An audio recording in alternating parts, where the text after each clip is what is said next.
Hi everyone, Velvet here, and I have some stories for you today. But before we get started, can you please do me a huge favor and like, comment, and subscribe? It will really and truly help the channel out, and you'll get more videos like this every day. Let's get started. Our first one comes from Jazzlike Editor 639. Am I the beehole for telling my sister that people are allowed to look annoyed by her toddler and baby on the plane?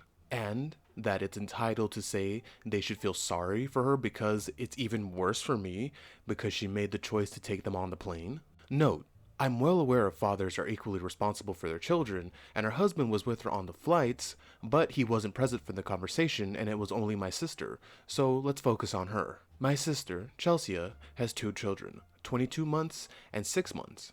And last month, her and her husband decided to go on a holiday to Europe. Before, they'd have to buy a seat for the kids. She said the kids were terrible flyers, and basically cried the whole way on both trips.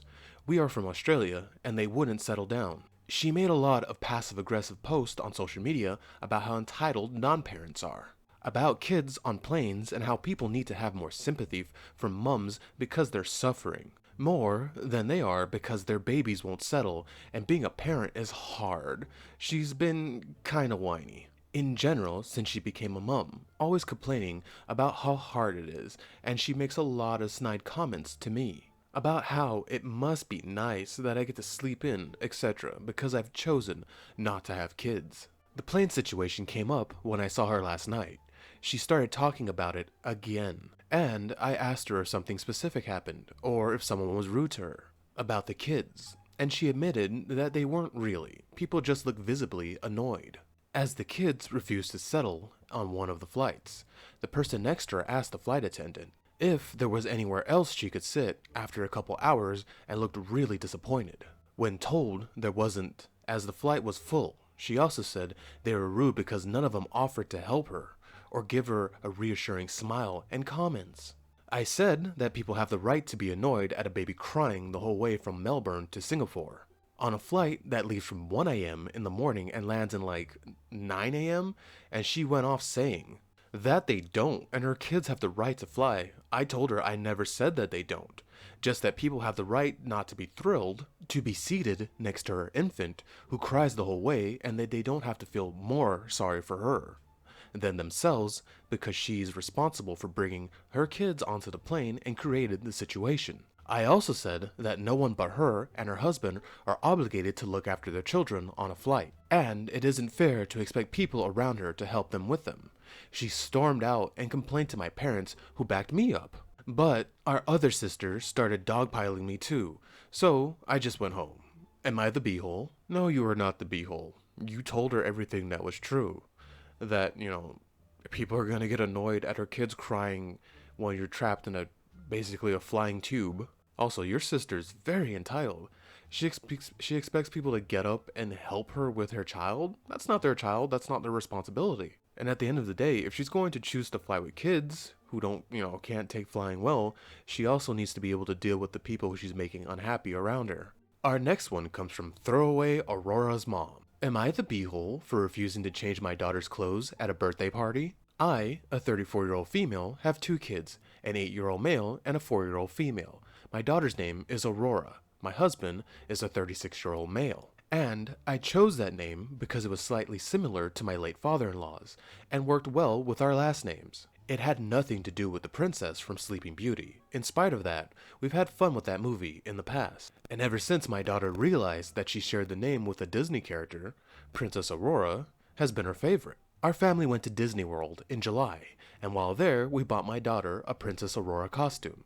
She adores it and wears it whenever she has the chance. 2 weeks ago, one of Aurora's friends from school threw a princess-themed birthday party. She encouraged her friends to wear costumes.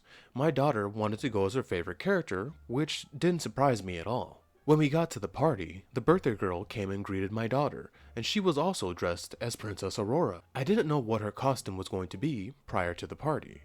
I got worried for a second, but the birthday girl was actually excited. She said that they looked like twins. It was adorable. They ran off to play, and I forgot about the costumes for a while. About 30 minutes into the party, I was at a table with the other moms.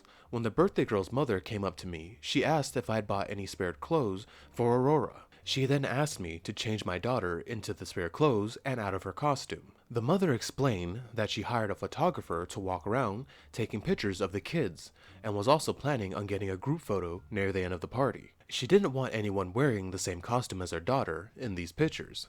She also thought her daughter might get jealous, since my kid gets to share her name with their favorite princess. Now, if the birthday girl was the one who had the problem, I might have considered changing Aurora into her spare clothes.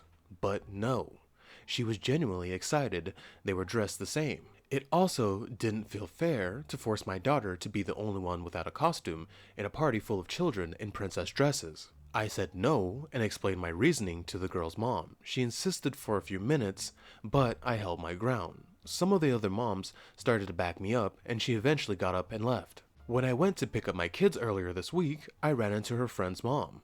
She accused me of ruining her daughter's party by allowing Aurora to wear the same costume as her.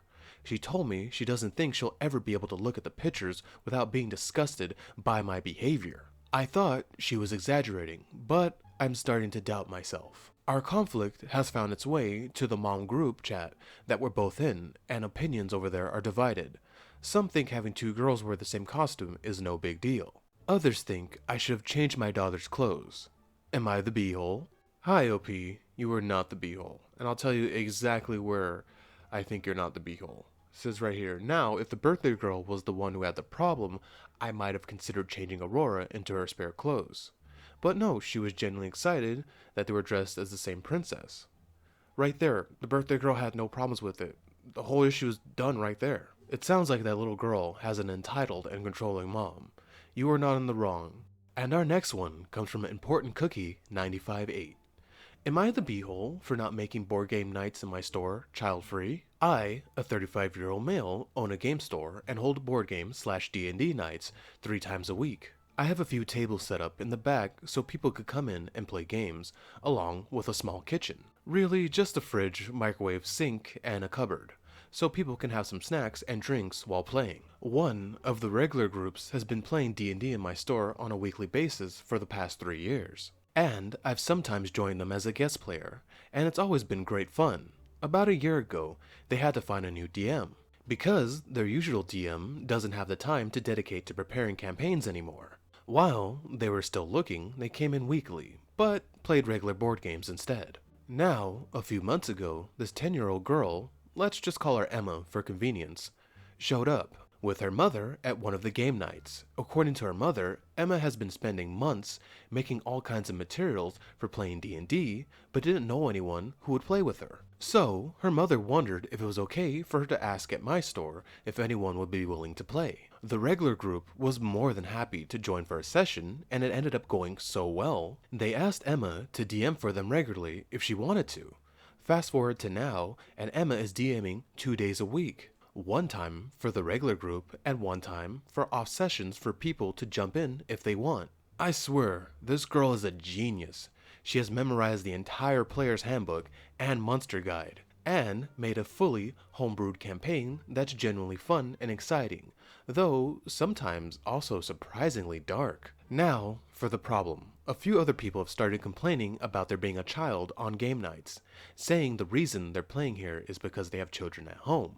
Now that Emma is also coming to the game nights, they feel like they can't play games as they usually do because they keep having to think about whether their language or jokes are inappropriate in the presence of a child. I told him that I never said anything about providing a child-free space, so I won't be banning Emma from coming. So, I'm sorry if they don't like it, but they're more than welcome to plan their nights on days where Emma isn't there, or find a different place to play. I did tell Emma's mother that Emma is only allowed to be here as long as one of her parents is also present. I'm not going to take any risk. So, am I the beehole for not banning children from game nights and telling people to basically suck it up? Hi OP, you're not the beehole. I would get it if Emma was like loud and running around and throwing things around and touching things and being just, a rude and unruly child. Now, I don't know much about D&D. I'm aware of what it is, and I listen to a lot of channels read horror stories about D&D, so that's all I kind of know about it is just the crazy people who play it. and not all the normal people who play it. But it sounds like Emma's doing fine, and from what I understand, it's kind of hard to be a really good DM, which makes it even more impressive that she's what you said, I think 10? That's insane. So I would say no, you're not the beehole, and like you said, it's not like she's there every night. They can plan around that, and why should she have to suffer because some people have to, hold back on their jokes? Also, I believe you're handling it properly by making sure that one of her parents has to be with her every time. And our final story comes from Tot Fab Real. Am I the beehole for not inviting my stepsister to my wedding after she accused me of trying to steal her thunder? I, a 30-year-old female, got engaged to my longtime partner, Matt, a 32-year-old male, and we're thrilled to start planning our wedding. We decided to have a small, intimate ceremony with close friends and family. Among the potential guests was my stepsister, Emily, a 28-year-old female. We don't have a great relationship, but I don't want to create unnecessary drama, so I intended to invite her and her husband. The issue began when I shared our wedding date with the family. Emily immediately reacted negatively, saying our wedding was too close to her planned baby shower, which was scheduled for the following month. She accused me of stealing her thunder by having my wedding so close to the event. I was shocked by her response because we never discussed her baby shower date. I tried to explain this, but Emily insisted that I should have somehow known and adjusted our plans to accommodate her. The tension escalated when Emily called a family meeting to discuss my selfishness in planning my wedding near her baby shower. During the meeting, she accused me of being inconsiderate and trying to overshadow her life events. The rest of our family members seemed torn, with some taking her side and others understanding my perspective. In the end, I felt like I was being treated unfairly and that Emily was making unreasonable demands. So, I made the difficult decision to not invite her to our wedding, fearing that her presence would only add stress and tension to our special day. Now, our family is divided, and some family members are angry at me for not inviting Emily. She continues to claim that I'm the one who's being selfish and unreasonable. So, Reddit. Am I the beehole for not inviting my stepsister to my wedding after she accused me of trying to steal her thunder? Looking down the comments, I gotta agree with Heavy Sand 5228. It's not a competition. Both a wedding and a baby shower are celebrating milestones in life with loved ones. It's a shame that Erin wants to treat it like one though, or she has a major case of main character syndrome. That last sentence, that one right there. She has a major case of main character syndrome. Also, I'm pretty sure you're not psychic and you can't read your stepsister's mind. OP, it is you and your husband's wedding. Invite whoever you want to invite and uninvite whoever you want to invite. Like I said, it's your special day. Seriously though, congratulations on the wedding. I hope you guys have many happy years together. Alright, and that's all I have for you today. Thank you so much for staying with me until the end. And please do what I said in the beginning, and like, comment, and subscribe. It will really help the channel out, and it'll get you more videos like this daily. Velvet out.